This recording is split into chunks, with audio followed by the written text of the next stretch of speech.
Hello friends, मैं हूँ नेहा और ये है Jenny. Welcome to my channel. तो आज का जो सब्जेक्ट है वो ये है कि हमें अपने डॉग को ब्रश करने की ज़रूरत है या नहीं है। मैंने पहले भी आपको इसके बारे में बताया है कि ये एक बहुत ही इम्पॉर्टेंट पार्ट है। आपका जो बच्चा है उसका जो आप क्लीनिंग प्रोसेस करते हैं उसमें एक ये भी पार्ट बहुत इम्पॉर्टेंट है, बट हम इसको इग्नोर कर देते हैं। तो इसको इग्नोर नहीं करना है, इसको भी हमें बिल्कुल प्रायोरिटी बेस पे लेकर करना है। अब मैं बताऊंगी कि आप कैसे अपने घर पे ही ओरल केयर कर सकते हो अपने बच्चे की। एंड आपको लग रहा है, आपको ऐसा लगता हो कि नहीं वो उसके दांत तो साफ़ है, कोई नीड नहीं है, नहीं, आप खुद ही घर पे चेक कर सकते हो कि उन्हें नीड है या नहीं है। कुछ ऐसे चीज़ें मैं आपको बताऊंगी जिनको आप खुद ही घर में चेक करके इसका यदि कोई प्रॉब्लम है उससे रिलेटेड तो आप उसको भी अपने वेट के थ्रू ठीक कर सकते हो। जैसे पहला रीज़न है क्या कि आप ये चेक करो कि आपके बच्चे के मुंह से कोई स्मेल तो नहीं आ रही, यानी कि बैड ब्रेथ तो नहीं आ रही है। यदि बैड ब्रेथ है इसका मतलब है कि कहीं ना कोई इशू है और उसको ओरल केयर की बहुत ही ज़्यादा ज़रूरी है।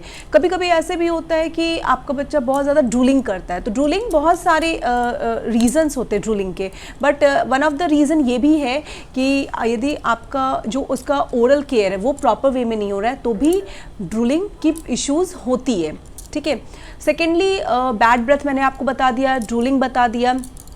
और क्या होता है, आप चेक करोगे, आप देखोगे कि जो हमारे बच्चे की दांत है उसके साथ जो गम्स हैं वो बिल्कुल फूल तो नहीं गए हैं, साथ में रेडनेस तो नहीं है। आपको ये डेली बेसिस पे चेक करते रहना चाहिए। यदि आप ब्रश नहीं कर रहे हो और बहुत लंबे टाइम से आपने कभी ब्रश किया ही नहीं है अपने पेट को, या कभी आपने ओरल केयर पे ध्यान ही नहीं दिया है, तो आप इन चीज़ों का ध्यान रखो। आपको कभी भी लगे कि नहीं कुछ हार्ड जब आप उसको दे रहे हो खाने के लिए या वो च्यू करता है, दैट टाइम कहीं उसके ब्लड तो नहीं आ रहा है, क्योंकि क्या होता है ना, ये बोल तो सकते नहीं है, हमें इनके सिम्टम्स को देखते हुए ही एनालाइज करना है कि कहीं कोई प्रॉब्लम तो नहीं है, क्योंकि हम इनके साथ ज़्यादा टाइम स्पेंड करते हैं। तो ऑब्वियस सी बात है कि हमको एक एक छोटी छोटी चीज़ों पे ध्यान रखना होता है। तो मैंने आपको बताया कि आपको ध्यान देना है कि बैड ब्रेथ नहीं है, ड्रूलिंग नहीं है, कहीं पे कोई सूजन तो नहीं है मसूरे में, या फिर रेडनेस तो नहीं है, ये आपको ध्यान रखना है। या वो कुछ हार्ड चीज़ खा रहा है तो उसे तकलीफ तो नहीं हो रही, वो अवॉइड तो नहीं कर रहा है। जैसे मैं जेनी को बोन देती हूँ च्यू करने के लिए कभी कभी, ठीक है, तो वो बहुत ही प्यार से उसको च्यू करती जैसे शुरू से करती आ रही है, मैंने कभी चेंजेस नहीं देखा है। तो यदि ऐसा कुछ आप देते हो, प्रोवाइड करते हो अपने बच्चे को, और आप देख लो सडनली वो उसको लेना बंद कर रहा है या उसको उतना इंजॉय नहीं करता, तो आप कोशिश करो जानने की ऐसा आखिर क्यों नहीं कर रहा है। हो सकता है उसके दांतों में पेन हो, वो आपको बता नहीं पा रहा है, उससे प्रॉब्लम हो रही है। और इन चीज़ों का यदि हम ध्यान नहीं रखेंगे तो एक टाइम के बाद ऐसा होगा, जब हमारे बच्चे ओल्ड एज में जाएंगे तो उनके जो ये दांत है अपने आप गिरने लगेंगे टूट के। येलो, आप बहुत सारे पेट को देखोगे, येलो कलर की एक परत होती है जो पूरे दांतों में बैठ जाती है। वो क्यों होता है? वो ऑल बिकॉज ऑफ दिस कि हम ओरल केयर पे बिल्कुल ध्यान ही नहीं देते हैं। इसलिए हमें अपने पेट की ओरल केयर पे बिल्कुल ध्यान देना चाहिए। मैं तो हर ऑल्टरनेटिव पे जेनी को ब्रश करती हूँ और मैं शुरू से ऐसा करती हूँ। यदि आप पपी लेकर आए हो और 2 ईयर्स तक फिर भी ठीक है, लेकिन 2 ईयर्स के बाद आप कोशिश करो कि 6 मंथ तक तो ऐसा होता है कि वो हम लोग उसको बहुत ही सॉफ्ट फूड प्रोवाइड करते हैं, लेकिन जब आप हार्ड च्यू करने वाले प्रोडक्ट्स उनको देने लगते हो और होममेड फूड, कभी बाहर के फूड, ऐसी चीज़ें देने लगते हो, तो डेफिनेटली ज़रूरी है ओरल केयर पे ध्यान देने की। एक ये हो गया।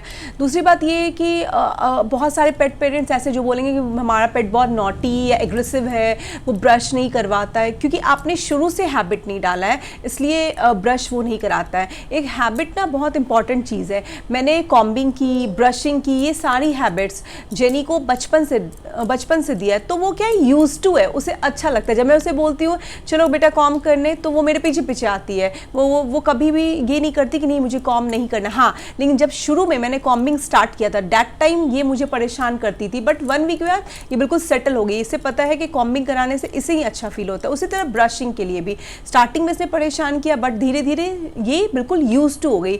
तो आप जब पप लेकर आते हो तो आप भी धीरे धीरे इन अच्छी आदतों को दैट टाइम से स्टार्ट करो, तो क्या होगा, वो यूज टू हो जाएंगे। अब जिन्होंने 5 ईयर 4 ईयर्स के पेट हैं, उनको कभी नहीं किया, सडनली आप चाहोगे ब्रश करने लगे तो वो इजीली नहीं करेंगे। तो उसके लिए भी एक ऑल्टरनेटिव है, आप सर्च कर सकते हो या अपने वेट से कंसल्ट कर सकते हो। बहुत सारे लिक्विड प्रोडक्ट्स आते हैं जो आप प्रॉपर वे में दोनों तरफ 3-3 आप देख लो कि कैसे प्रिस्क्राइब किया गया है। मेरे पास लिक्विड है, जेल है जेनी के लिए, तो मैं जब ट्रैवलिंग पे रहती हूँ तो 3 to 4 ड्रॉप्स उसमें डाल देती हूँ दोनों तरफ, एक इस तरफ, राइट और लेफ्ट की तरफ। तो उससे क्या होता है, वो अपने आप वो क्लीन कर लेता है। तो वो भी एक ऑप्शन, आप वो भी कर सकते हो।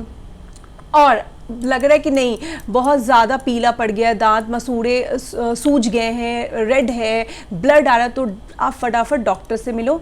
और साल में एक बार आप सिर्फ डेंटल का जो ओरल का पूरा उनका जो केयर होता है वो आप लो अपने वेट के थ्रू। उसका भी एक पूरा ट्रीटमेंट का तरीका होता है, वो आपके वेट आपको बताएंगे और कहते हैं कि मैं सजेस्ट कर रही हूँ आपको ये चीज़। और आपके वेट से भी जब आप पूछोगे तो वो बताएंगे। जब आपका डॉग 7 ईयर में इन करता है, या वो जब 7 ईयर स्टार्ट हो जाता है या 8 ईयर का है, तब आप साल में वंस इन अ ईयर एक बार आप प्रॉपर वे में उनका ओरल चेकअप करवाओ। और कहीं भी कोई प्रॉब्लम लगे तो उसको फटाफट वहीं पे ठीक कर लो। आप डेली बेसिस पे ये सारी चीज़ें कर सकते हो। और कोई प्रॉब्लम लगे तो आप फिर प्रॉपर वे में उसका जो भी प्रोसेस है उसको आप ठीक कर सकते हो। तो मुझे लगता है आज का वीडियो आपको पसंद आया होगा। और यदि आपको अच्छा लगा है मेरा ये इन्फॉर्मेशन वाला वीडियो, तो डेफिनेटली मेरे वीडियो को आप please like, share and subscribe करिए और दूसरों के साथ भी शेयर कीजिए, ताकि जो भी पेरेंट्स अपने बच्चों को ब्रश नहीं कर रहे हैं या उन्हें लग रहा है ठीक है ना, ब्रश करने की ज़रूरत नहीं है, उन तक भी ये वीडियो पहुंचाएं, ताकि पता चल सके कि जो दांत है वो भी बहुत इंपॉर्टेंट पार्ट है। और सबसे बड़ी बात ये है कि हमारे बच्चों को यदि थोड़ी सी भी कोई प्रॉब्लम होगी तो ये बता नहीं पाएंगे, ये बोल नहीं सकते हैं। तो इसलिए मैं हर चीज़ इसलिए आपसे शेयर करती हूँ। मैं चाहती हूँ किसी भी पेट को ये प्रॉब्लम से गुजरना ना पड़े, उसे हमें ही समझना है। इसलिए आप देखो और समझो इस चीज़ को। Till then, bye bye.